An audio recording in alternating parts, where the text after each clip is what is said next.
Artinya apa? Beliau membawa kita kepada pertarungan besar, pertarungan the last episode, pertarungan dalam peradaban akhir zaman. Orang-orang menyebutnya Armageddon. Sudah siap Bapak Ibu? Rasulullah tidak menyebutkan Armageddon. Yang saya tahu Rasulullah menyebutkan Al-Ahzab, di mana 80 negara akan bersekutu membawa 12.000 pasukan setiap negara, setiap panji. Artinya 1 juta orang akan menguasai Antiok.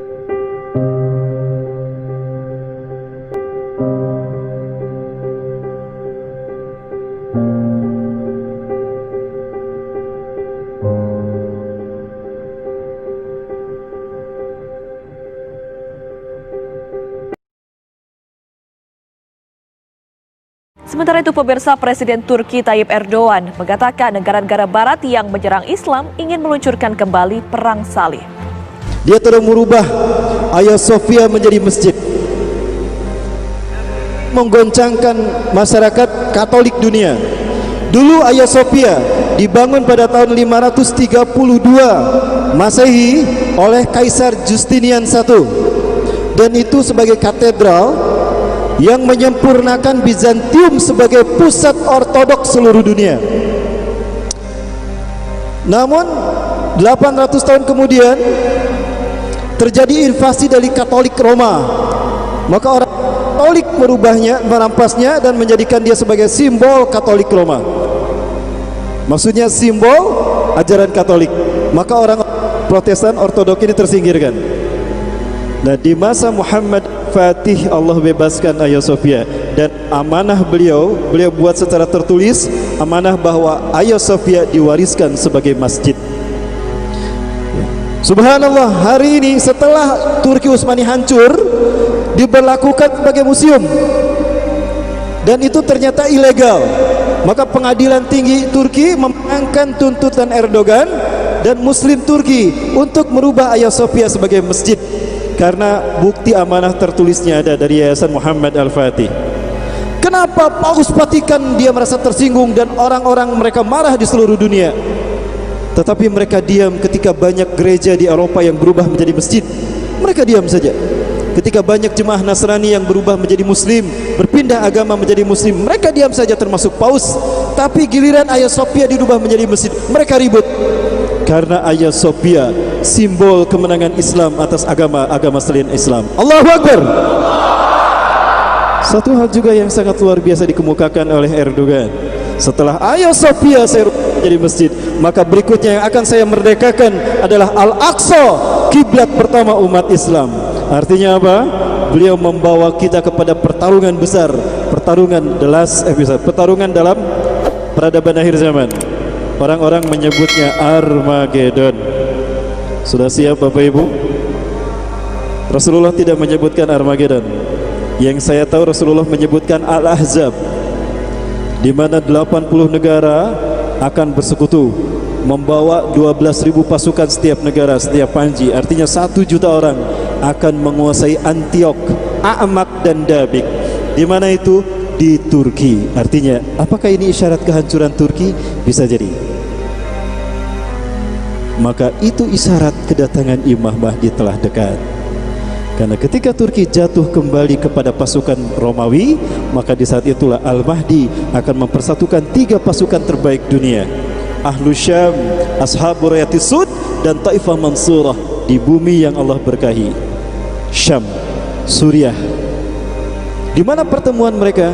Di masjid yang terdapat menara putih tempat Nabi Isa diturunkan. Subhanallah. Artinya Bapak Ibu rahmati Allah, kita telah dekat dengan peristiwa-peristiwa besar dunia. Pertanyaannya, sudah siap menyambut peristiwa-peristiwa besar itu? Ya. Sudah siap menyambutnya?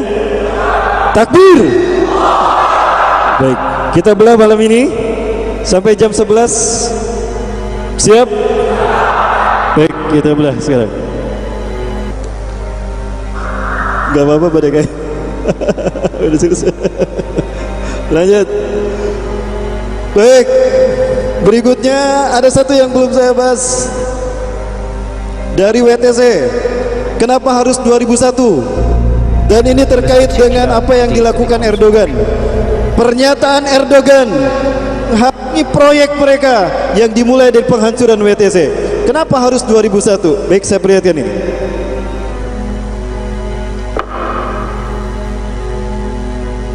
Tadi sudah saya sampaikan bahwa 2001 adalah tahun pertama terjadinya titik balik matahari di milenium ketiga. Di dalam The Jericho Project, satu proyek yang sedang digalang oleh kaum Illuminatis dunia, mereka meyakini bahwa tahun Masehi ini hanya berlangsung 3000 tahun saja. Artinya setiap dari 3000 tahun ini mereka bagi menjadi 3 milenium. 1 milenium tahun. Milenium pertama dimulai dari tahun 0 Masehi sampai 1000 Masehi. Milenium kedua dimulai dari 1001 sampai 2000 Masehi. Dan milenium ketiga dimulai dari 2001 sampai 3000. Ketika saya membahas ini, setelah saya ceramah seorang ustadz yang dulunya misionaris, dan dia membenarkan ustadz betul apa yang ustadz sampaikan. Nama ini saya tahu dari beliau. Proyek ini kami kenal dengan nama The Jericho Project. Jericho, satu kota tertua 10.000 tahun yang lalu di Syam, Palestina, penghasil kurma majun. Baik, dan milenium ketiga di mana kita berada hari ini, mereka sebut dengan Y2K. Pernah mendengar kata Y2K? Y2K dibangga-banggakan sebagai ikon kebangkitan teknologi, informasi dan globalisasi. Maka spontan semua negara di seluruh dunia, hatta negara Islam pun menyambutnya dengan sangat luar biasa. Kami siap menyambut Y2K. We are ready to visit Y2 km. Mereka tidak faham, seolah-olah ini tidak ada kaitannya dengan akidah. Justru saya melihat Y2K syarat bermuatan akidah. Bagi orang-orang Kristen, Y2K berarti Year of the Jesus Kingdom. Karena mereka meyakini 1000 tahun sebelum kehancuran alam semesta adalah 1000 tahun bagi berdirinya kerajaan Yesus Kristus. Adapun bagi masyarakat Yahudi, Y2K tidak jauh beda. Mereka artikan Year of the Yehuda Kingdom. Ini bagi orang Nasrani, bagi orang Yahudi, Year of the Yehuda Kingdom. Dan langkahnya untuk mewujudkan Y2K. Dan inilah tahapan-tahapan yang sedang mereka lakukan di dunia. Dan mereka nyaris sempurna untuk mewujudkan Y2K mereka, Y2 km.